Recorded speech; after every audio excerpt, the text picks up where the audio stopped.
Y buenas noches, iglesia. Me alegra que esta tarde, esta noche, usted haya decidido venir a adorar con nosotros. Ahorita cantamos una canción y pensaba yo un momento en Jacob, no en Job, sino en Jacob y en Peniel. Usted encuentra esa historia por ahí en Génesis. Y Jacob luchó con un ángel hasta que lo bendijo. Esa canción básicamente es lo mismo. Hasta que no me bendigas no voy a dejar de adorarte. No voy a parar de buscarte. Y hay cosas que toca ganarlas, es así. Hay cosas que se ganan solamente de esa manera. No hay otros caminos, sino simplemente rendirnos y humillarnos ante Dios hasta que se haga su voluntad, hasta que su gloria sea revelada. Yo quiero que esta noche leamos Efesios capítulo 5 y miremos cómo el apóstol Pablo nos dice algunas cosas que no tenemos que guardar silencio, y el título de la enseñanza es precisamente eso: no guardes silencio. Hay momentos en que hay que callar. Hace unos, no sé, 2 meses, 3 meses hicimos una enseñanza también aquí en Efesios que decía: no lo digas. Y ese era el título. Entonces, si no edifica, no lo digas. Y hay cosas que uno debe callarse, pero hay otras en las que no debemos guardar silencio. Y antes de leer la escritura, quiero que pienses en lo siguiente: cuando se comete un crimen y cuando están buscando a los culpables, a los que hacen ese crimen, a los criminales, generalmente se hablan de cómplices. Entonces hay unos que se llaman autor material, y es el que en realidad lleva el crimen a cabo. Él es el que está ahí, pero se buscan los cómplices, y entonces uno de los cómplices es el autor, ¿cómo se llama? Se me olvidó el nombre. Intelectual, exactamente. Y entonces el autor intelectual es un cómplice, no está en el acto cometiéndolo, pero él sí lo planeó, sí lo organizó. Es más, hay unos que sirven de campaneros. No sé si usted ha escuchado esa palabra, pero a veces cuando están robando a algunas personas, hay otros que están a media cuadra echando ojo para decir: ojo, viene la policía, y hace una señal y todos ya saben y salen volando. Pero también hay unos que se llaman cómplices por omisión.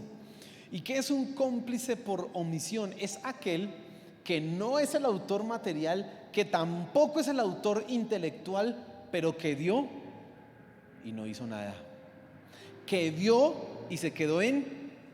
Ese es un cómplice también, y la ley juzga eso.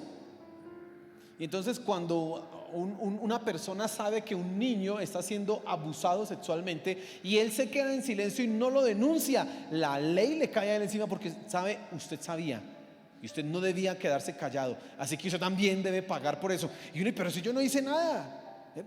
Hay cómplices por omisión, omitir hacer lo que se debe hacer. Y hay ocasiones en las que nosotros somos cómplices del pecado porque guardamos ¿qué? Silencio. Y nosotros, hay cosas en las que no debemos guardar silencio. Quiero que leamos entonces la escritura, el capítulo 5. Vamos a leer desde el versículo 11 hasta el versículo 14, y presta mucha atención, y vamos a tener 2 cosas principales en este pasaje. Entonces dice así la escritura, dice: y no participes en las obras infructuosas de las tinieblas, sino más bien reprendedlas. Porque vergonzoso es aún hablar de lo que ellos hacen en secreto, mas todas las cosas, cuando son puestas en evidencia por la luz, son hechas manifiestas, porque la luz es lo que manifiesta todo. Por lo cual dice: despiértate tú que duermes, y levántate de los muertos, y te alumbrará Cristo. No guardar silencio frente al pecado. ¿Pero por qué? ¿Por qué tendríamos que hacer eso si a veces es tan incómodo tener que decir algunas cosas? ¿Por qué? Quiero que te fijes, como dije hace un momento, en 2 cosas principalmente. La primera es callar es participar. Escriba ahí si usted está tomando notas. Callarse es participar. ¿Se acuerda que le dije que el que ve y no dice y no denuncia también es cómplice? Bueno, callar es participar, y eso es lo que precisamente está diciendo el apóstol Pablo en este versículo. Dice: y no participéis en las obras infructuosas de las tinieblas, sino más bien que reprendedlas, porque vergonzoso es aún hablar de lo que ellos hacen en secreto. Evidentemente, lo primero que Pablo está diciendo a las personas en Éfeso es que no tienen que hacer lo mismo que hacen las personas que están en las tinieblas, que están en la oscuridad. No corresponde a nosotros hacer lo que hacen ellos. Por el contrario, nuestra actitud frente a esas acciones, frente a lo que están haciendo, debiera ser que reprenderlas. Dice ahí el versículo 11, dice: sino más bien reprenderlas. Cuando nosotros nos quedamos callados, cuando nosotros no condenamos el pecado como es el pecado como tal, cuando no lo reprendemos como debe ser, ahorita quiero aclarar esos términos, estamos participando de. Cuando nos reunimos en familia o entre cristianos y hablamos de los pecados o de las cosas que hacen las demás personas sin el ánimo de querer corregirlo o de mostrar luz, estamos siendo cómplices. Cómplices porque sabemos la verdad, cómplices porque sabemos lo que no se debía hacer, y aún así nos quedamos en silencio.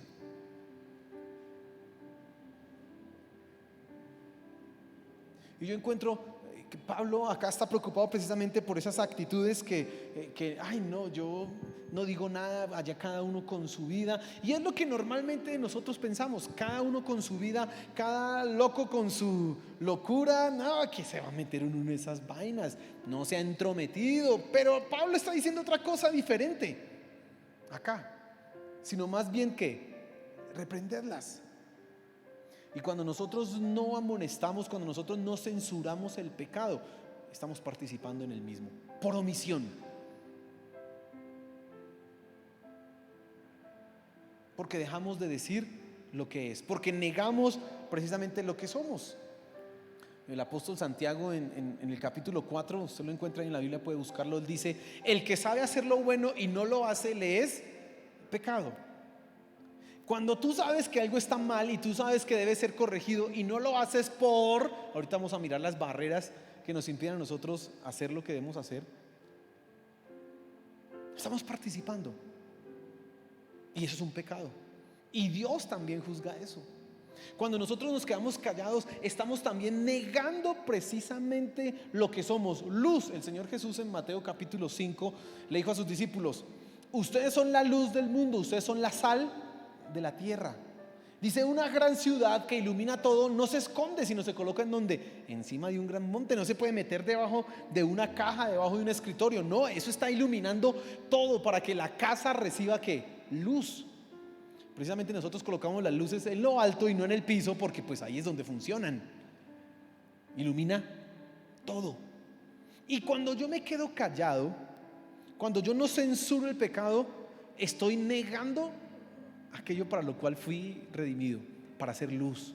Nosotros somos la luz del mundo. Tú y yo somos aquellos que damos una esperanza y mostramos el camino al mundo. Pero cuando nos quedamos callados, cuando guardamos silencio, estamos negando lo que somos, estamos siendo partícipes precisamente del pecado. Increíble, ¿no?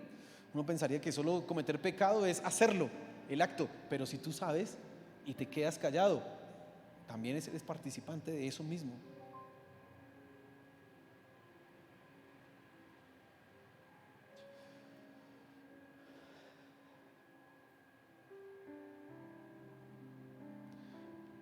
Ser luz no solamente es tener un excelente testimonio. Como a veces pensamos, escuché a uno de mis profesores y él decía que una de las cosas que más ha hecho daño a la iglesia es algo que ni siquiera dijo ¿cómo se llama Francisco de Asís. Ni siquiera lo dijo él, y si lo dijo él lo citaron mal. Y que sí que ha hecho daño a la iglesia. Él decía porque lo que supuestamente dijo Francisco de Asís es: evangeliza, y si es necesario utiliza palabras. Supuestamente él dijo eso. Entonces dijo, eso sí que ha hecho daño, porque cuando usted está diciendo evangelice y si es necesario utiliza palabras, es como si dijera, alimente a los hambrientos y si es necesario, déles de comer, use comida. Y uno, ¿cómo le va a quitar el hambre a los hambrientos si no les da comida? Pues lo mismo es el evangelismo. Usted no puede evangelizar a menos de que hable de un Cristo que murió, resucitó. No se puede hacer de otra manera. Ser luz no solamente es una excelente vida, ser luz también es abrir nuestra boca para hablar de Cristo, pero también para condenar lo que no está bien, para corregirlo. Pero esta parte final del versículo dice algo que es muy, muy interesante, que quiero que usted tenga presente. Dice el versículo 12: porque vergonzoso es aún hablar de lo que ellos hacen en secreto. Algo que no hay que decir, algo de lo que no hay que hablar, es de las aberraciones que el hombre comete, de los pecados y de las cosas que las personas hacen en este mundo, cosas que no edifican. Hablar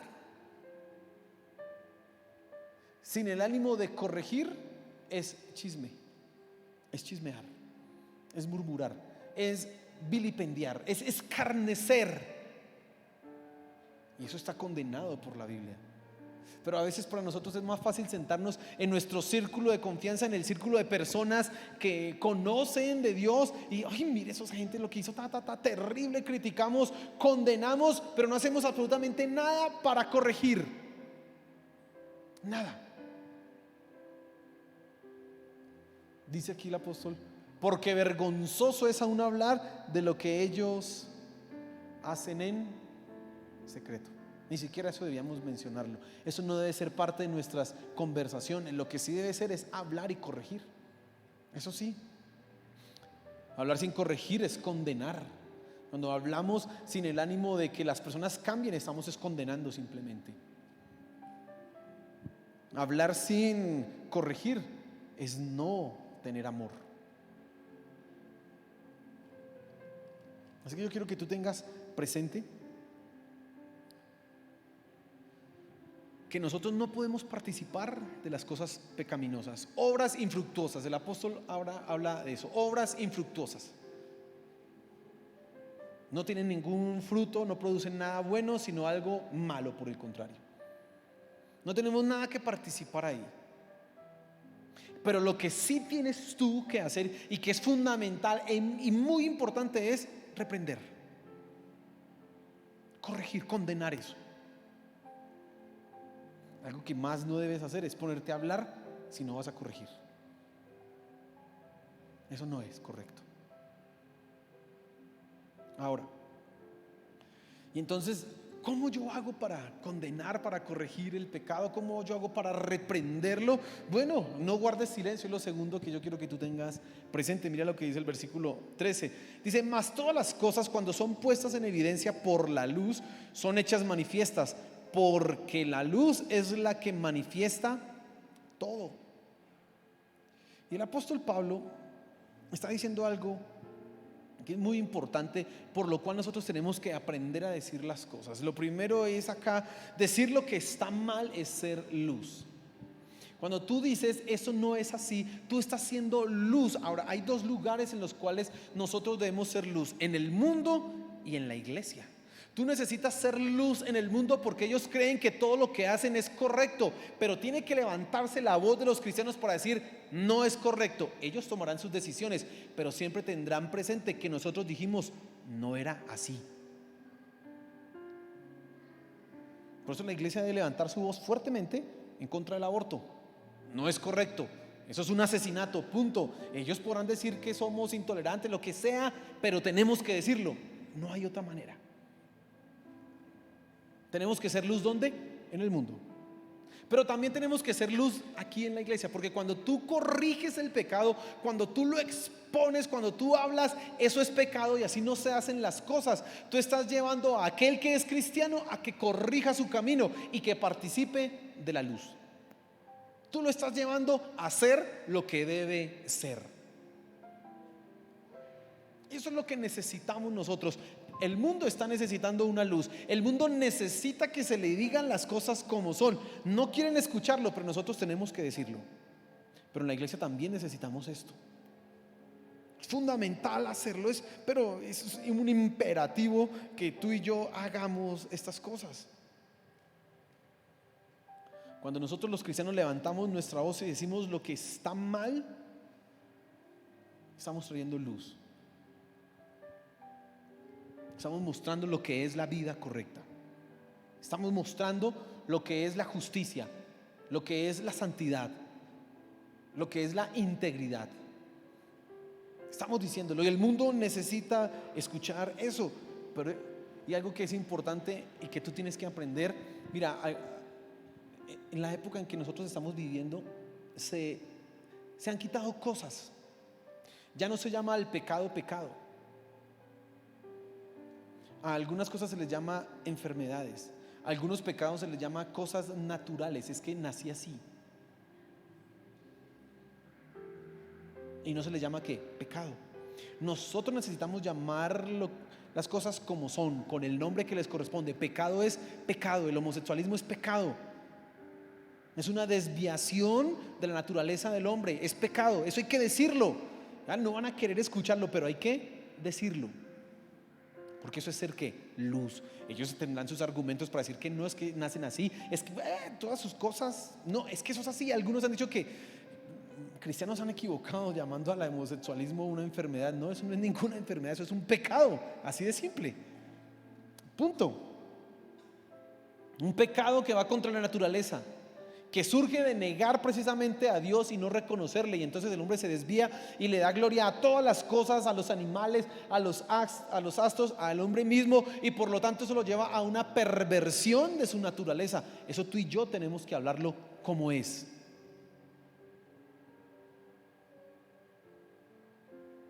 Es ser luz. Entonces el primer consejo es no guardar silencio, ¿no? Pero de llamar las cosas como son. El pecado es pecado, punto, no hay otra cosa. Hay que hacerlo. Hoy día hay lo normal, lo popular es que se diga que no es correcto reprender a los hijos, castigarlos físicamente. Y yo le tengo que decir a usted, si usted es un padre violento, usted también está cometiendo un pecado. Pero usted tiene, en algunos momentos, ese hijo tan lindo que tiene usted se merece unos cuetazos. Y eso lo dice la Biblia. Y entonces eso hay que decirlo. No es que la psicología dice que los padres que castigan a los hijos les están dañando el corazón, les están dañando la cabeza. No castigarlos es dañarlos de por vida, precisamente. Y hay que decirlo, ellos tienen que escucharlo. Ese humanismo, esa falsa protección que hay, ese irrespeto a la autoridad está dañando a las personas. Ahorita en lo último que pasaban las protestas que habían en nuestro país en contra de la corrupción, claro que es necesario levantarse en contra de la corrupción. Lo que no es correcto es irrespetar a la autoridad. Lo que no es correcto es decir a la policía bastardos, porque ellos son autoridad impuesta por Dios. Y eso también es pecado y eso hay que decirlo. No les gusta, qué pena, pero es que es lo que dice la Biblia. Es que así es. Y hay que llamarlo como corresponde. En este tiempo nosotros necesitamos ser luz. La tolerancia, y que ese es el valor más exigido en nuestro mundo moderno, es que necesitamos la tolerancia. ¿Por qué hablan de la tolerancia? Porque cuando tú toleras, tú puede que no estés de acuerdo con lo que el otro hace, pero simplemente te quedas ¿qué? Callado, no lo condenas. En algunos países la ONU, ya está, por ahí hay un documento que tuve la oportunidad de leer el año pasado, antepasado, en donde estaba diciendo que se debía recomendar a los gobiernos que le dijeran a las iglesias que quitaran el discurso discriminatorio e intolerante en contra del adulterio. Y eso me sorprendió, del adulterio, en contra de la comunidad LGBTIQ y más. Porque cuando nosotros predicamos que eso es pecado, ellos dicen que estamos siendo intolerantes y estamos siendo discriminatorios. La tolerancia es eso, que te quedes ¿qué? Callado. Eso es la tolerancia de nuestro mundo. La tolerancia del cristiano es: no me quedo callado, no voy a dejar de decir lo que tengo que decir, pero te acepto. Si eres un homosexual, no tengo problema con aceptarte, con recibirte, pero tengo que decirte que la conducta que tienes es pecaminosa. Punto. Que a la persona que comete adulterio le tenemos que decir que eso está mal, que eso así no es como se vive. Que lo vamos a aceptar y recibir en nuestras congregaciones, claro que sí, pero tiene que cambiar, porque eso no es como se vive. Esa es la tolerancia cristiana. No es una que guarda silencio, es una que ama al que está cometiendo el pecado, pero no deja de decirle la verdad. Esa es nuestra tolerancia. Y eso es lo que nosotros necesitamos hoy decir en el mundo. Pero cuando tú hablas en la iglesia, hay barreras. Bueno, y también en el mundo. Y las principales barreras que tenemos nosotros, yo enumeré 5, quizás hay más, pero una de las barreras es: nadie puede juzgar la vida de otro. Es que pensamos que decir la verdad es juzgar a otro. Eso es una barrera. Otra barrera es que no es bueno meterse en la vida de otros. ¿Usted para qué le va a decir eso? ¿Para qué se mete en la vida de otros? Entonces nos da miedo, no queremos decir. Otra de las barreras es que no tengo ningún derecho para hablarle a esa persona de ese tema. ¿Quién soy yo para decirle a él si también soy un pecador? Entonces, otra barrera que se presenta. Otra, qué vergüenza tener que hablar de eso. No, qué vergüenza tener que decirle eso. Yo mismo siento pena ajena. Y la última, no quiero hacerlo sentir mal. Y todas esas barreras, algunas suenan muy bonito. Cada uno con su vida. No quiero hacerlo sentir mal. Todo eso suena muy bonito, pero son barreras, son trampas precisamente que nos permiten, o que permiten mejor, que el pecado siga abundando y que no haya luz donde tiene que haber luz. ¿Cuáles son las respuestas a esas barreras? A la primera, nadie puede juzgar la vida de otro. La respuesta es: censurar el pecado no es juzgar a la persona. Y quiero que tengas muy presente eso. Cuando tú estés diciéndole a alguien lo que está haciendo mal, no lo puedes juzgar a él personalmente. Tú estás juzgando ¿qué?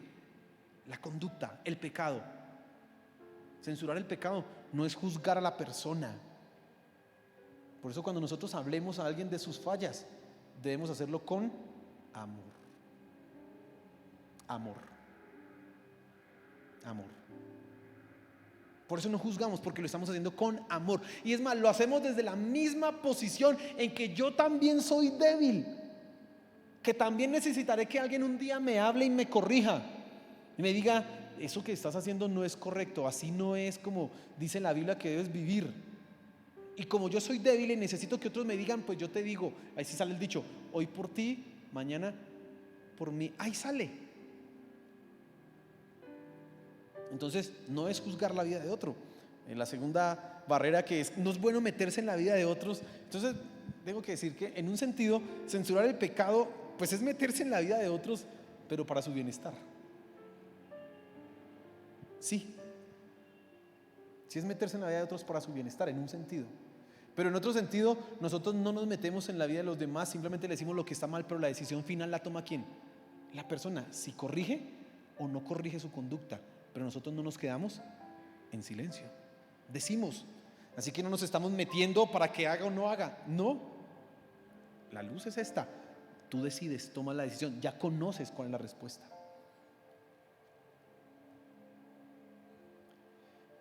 Y a veces hay que decir las cosas, aunque digan entrometido, pues sí, es que quiero que le vaya bien.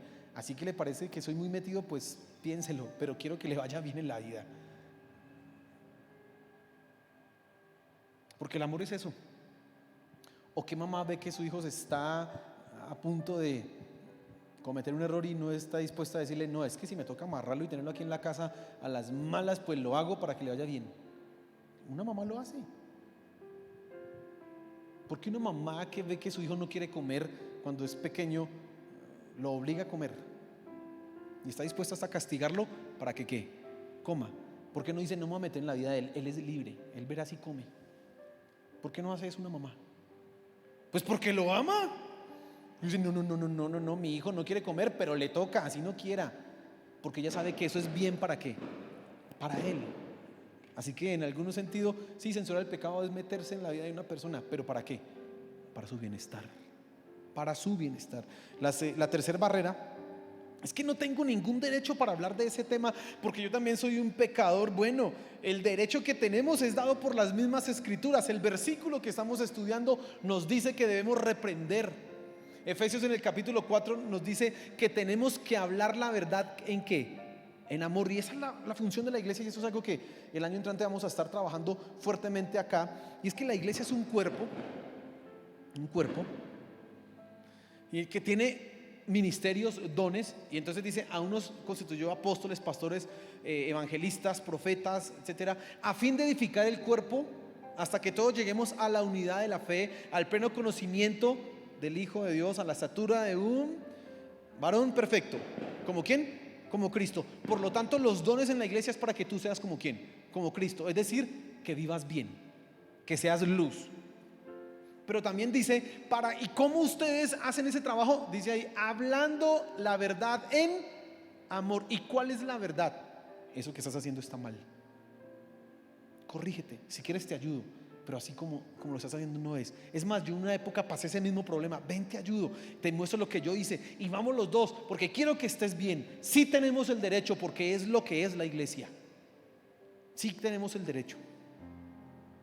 ¿No tienes derecho? No tienes derecho a quedarte callado cuando el pecado está dando. Sí tienes derecho, es más, tienes la obligación de hacerlo. ¿Por qué? Por amor a Dios. Tienes la obligación de hacerlo.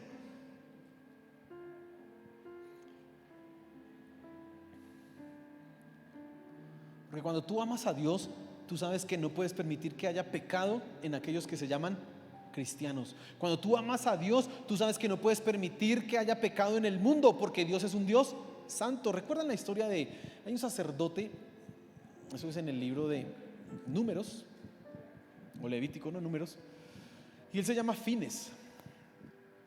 Y entonces hubo un momento que el pueblo cometió un pecado con unas mujeres madianitas. Un profeta llamado Balaam, fue llevado por el rey que se llamaba Balac a profetizar y a maldecir al pueblo de Israel. Pero como Balaam no pudo, pero Balaam sí quería la plata, entonces Balaam le dijo a Balac: mire, lo que toca hacer con ese pueblo, porque es que Dios no va a dejar maldecirlo, es que cometan pecado, y si cometen pecado, Dios se quita de ellos y usted va a poder derrotar. Así que Balac fue obediente del consejo y envió a unas mujeres sensuales a los hombres. Estos cayeron en pecado, y entonces la ira de Dios descendió sobre el pueblo de Israel. Y en el momento en que la ira de Dios estaba descendiendo, dice que un líder cogió a una mujer madianita y la llevó a su tienda. Estas mujeres estaban, además de llevarlos a ellos a adorar a otros dioses, estaban llevándolos a un libertinaje sexual. Dice que él la llevó a su tienda y estaban en un acto sexual ilícito. Pero dice que Fines vio esto y dice que se fue detrás y cogió una lanza y se metió a la tienda donde estaban ellos. Mire que este sí es bien metido. Y los atravesó con una lanza a los dos. Los mató. Metido, asesino. No, ¿sabe qué dijo Dios? Por cuando tuviste celo de Dios, tú y tus hijos siempre tendrán un lugar en la casa de Jehová. Si tú amas a Dios, tú no vas a permitir que haya pecado en la iglesia, porque tú dices: no, es que es el nombre de mi Dios el que está en juego, yo no puedo permitirlo. Y pues bueno, no vamos a atravesar a nadie con una espada, ¿no? Hoy día no. Pero no nos podemos quedar callados. Tú vas a decir la verdad. Eso no es así. Un cristiano no vive de esa manera. Un cristiano no se comporta de esa manera. ¿Tú conoces a alguien que no pague sus deudas y que es cristiano? Le dices: hermano, un cristiano paga sus deudas. Hágame el favor, póngase pilas con eso, porque está pisoteando el nombre de nuestro Señor, y eso es terrible. Háblele. ¿Tenemos el derecho? Claro que sí lo tenemos. Tenemos el derecho. La respuesta a la cuarta barrera o la quinta barrera. Sí, la cuarta barrera es: qué vergüenza decir eso. No, pues terrible hablarle de ese pecado. Ay, qué vergüenza. Pues piensa en lo siguiente: es más vergonzoso ver a una persona que pierde su alma en el infierno y tú saber que no hiciste nada. No, terrible.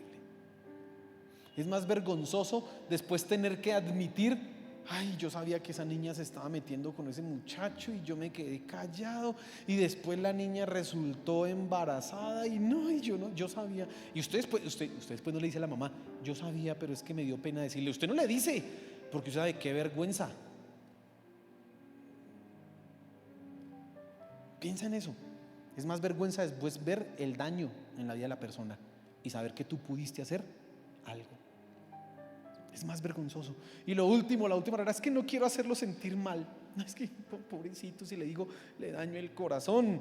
Ay, hermano, mire, hay una tristeza que es necesaria para que haya arrepentimiento. Así que si la persona se siente mal y eso lo lleva al arrepentimiento, usted decir, el dolor ayuda. Aquí dice el apóstol Pablo, hay una tristeza que es según Dios, y esa tristeza que es según Dios lleva ¿a qué? Al arrepentimiento. Y hay una tristeza que es según el mundo, que no lleva al arrepentimiento. Pero si lo que tú dices a la otra persona le causa dolor o sufrimiento o tristeza, pues bienvenido sea. Si eso lo lleva ¿a qué? Al arrepentimiento. Bienvenido sea. Hermano, nosotros no podemos quedarnos callados. Tú no puedes guardar silencio por esos argumentos o por esas cosas que, ay, qué vergüenza, es que yo no me quiero meter. No, no, no, no, no. Tu amor es evidente cuando no guardas silencio. Escucha eso. Si tú dices que amas a la iglesia, si tú dices que amas a los hermanos, si tú dices que, ay, yo amo mi congregación, pues tú no vas a guardar silencio. No para condenar, precisamente para llevar a la persona a la luz. ¿Qué es lo que nos está diciendo el versículo? En el idioma original este versículo es un poco difícil de traducir.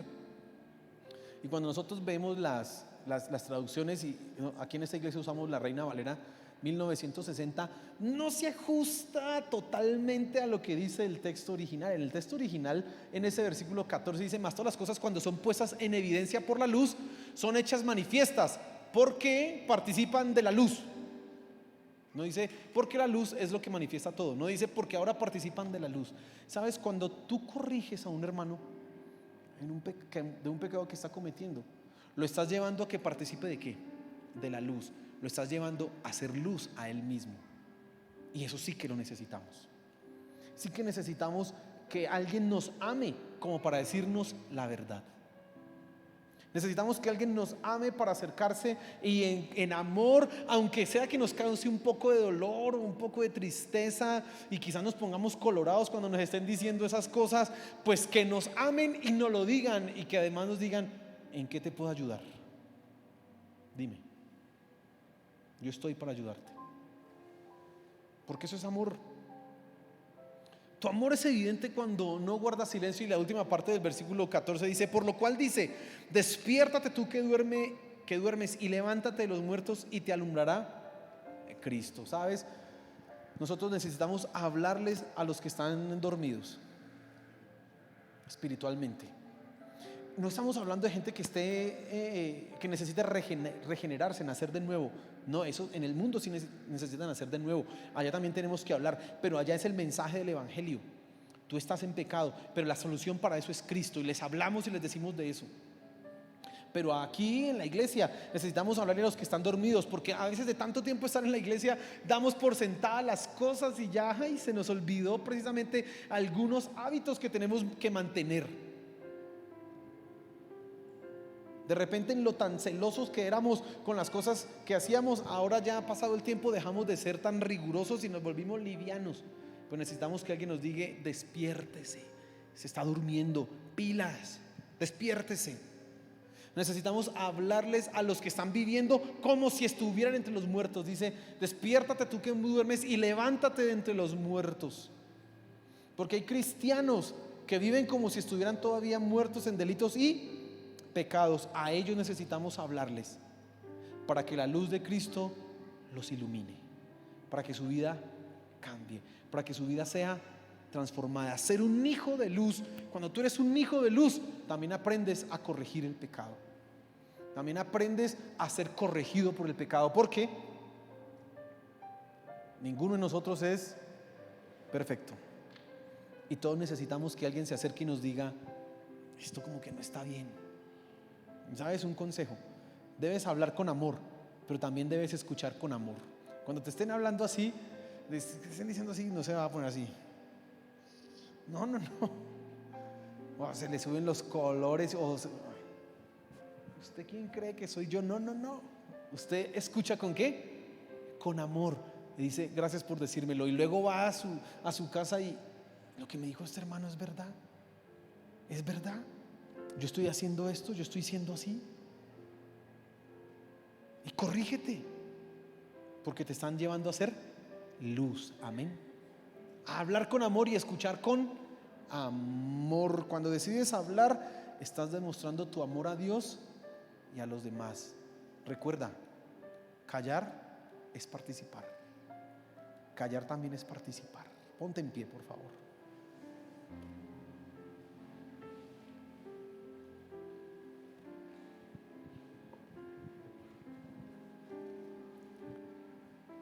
Yo no sé cuántas veces tú has sabido de gente que está cometiendo pecados, errores. Y no estoy hablando de pecados grandes, a veces son cosas de carácter, cosas, por ejemplo, que una persona habla mal de su líder, entonces usted como que lo escucha, pero usted se queda ahí como callado. O quizás tú conoces personas que no son cristianas y que hablan contigo de las conductas que tienen. Y a veces son cosas. Hay hombres impíos que le cuentan a los hombres cristianos: no, y es que una amiguita por allí, y el hombre cristiano.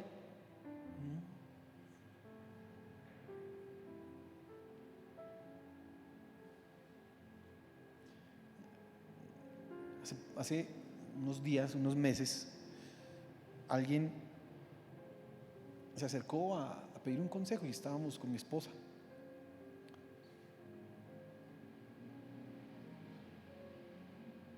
Es que le tengo que contar algo a usted y no sé qué, y esa persona no era cristiana. Y yo, como cuando lo vi, me dije, esta persona, y le dije: venga, le voy a hacer alguna advertencia antes. Si lo que usted me va a contar tiene que ver con una infidelidad a su esposa, yo le voy a tener que decir. ¿Me escuchó? Así que si es eso, mejor chao, hermano, porque yo me voy a quedar callado. Es más, si se va ya sé qué es, así que también se quedó. No es de eso. Era algo diferente. ¿Y por qué le hice esa advertencia? Porque yo no me puedo quedar callado. Yo necesito ser luz. No le puedo decir solo a él: ay, mira, no, pues corrígete, cambie. No, venga, espérese un momentico. Y entonces cuando a usted le hablen cosas, esos inconversos, usted con amor dígales: bueno, pues tú tomas tus decisiones, pero debes saber que eso no es correcto. Así no se debe vivir. Vas a tener consecuencias a tu vida, consecuencias a las personas que te rodean. Tú debes hablarlo con amor, pero debes hablarlo. Debes hacerlo evidente. Y no sé cuántas veces te has quedado callado, pero es terrible uno tener que cargar con esas culpas, y a veces es: ay, yo sabía lo que pasó y yo veía y yo ya sabía que eso iba por ese lado y me quedé callado, y después esa niña o ese muchacho resultó consumiendo drogas y después de las drogas se volvió un criminal y hasta lo mataron. Terrible, terrible. Y usted saber que vio eso y se quedó callado. Y no seamos tan dramáticos. Hay cosas más sencillas que a veces nosotros nos quedamos callados en la iglesia, como vemos un hermano que está dando un mal testimonio y no le hablamos y le decimos: corrígete, y estamos permitiendo entonces que el nombre de nuestro Señor Jesús sea pisoteado, vilipendiado, y que las demás personas menosprecien a nuestro Señor. Miren los cristianos, y uno no puede decir: pues es él. No, ahí nos meten a todos en la colada. ¿Cuántas veces nos hemos quedado en silencio? No podemos participar en ellas, pero tenemos que no guardar silencio. Señor, gracias por tu palabra. Gracias por lo que nos has hablado esta tarde, esta noche. Ayúdanos a no guardar silencio. Ayúdanos a entender que es más importante tu nombre, tu gloria, guardar tu dignidad, Señor, que la vergüenza o el temor a decir las cosas. Padre, por favor, ayúdanos a entender que si yo amo a mi hermano, voy a poder decirle a él la verdad. Ayúdame a hablar en amor. Y ayúdame, Señor, a escuchar también en amor cuando yo sea corregido. Por favor, Padre Celestial, por favor, ayúdame. Ayúdanos. Ayúdanos a corregir lo que estamos viendo que se está haciendo mal. Por favor, Padre, te lo pido. Ayúdanos. Ayúdanos, Señor de los cielos. Ayúdanos. Gracias por tu palabra, porque nos muestras cómo debemos vivir y cómo ser hijos de luz. Gracias, Padre Celestial. Gracias, mi Señor Jesús. Gracias. Amén y amén. Hermano, dele un fuerte aplauso a nuestro Señor.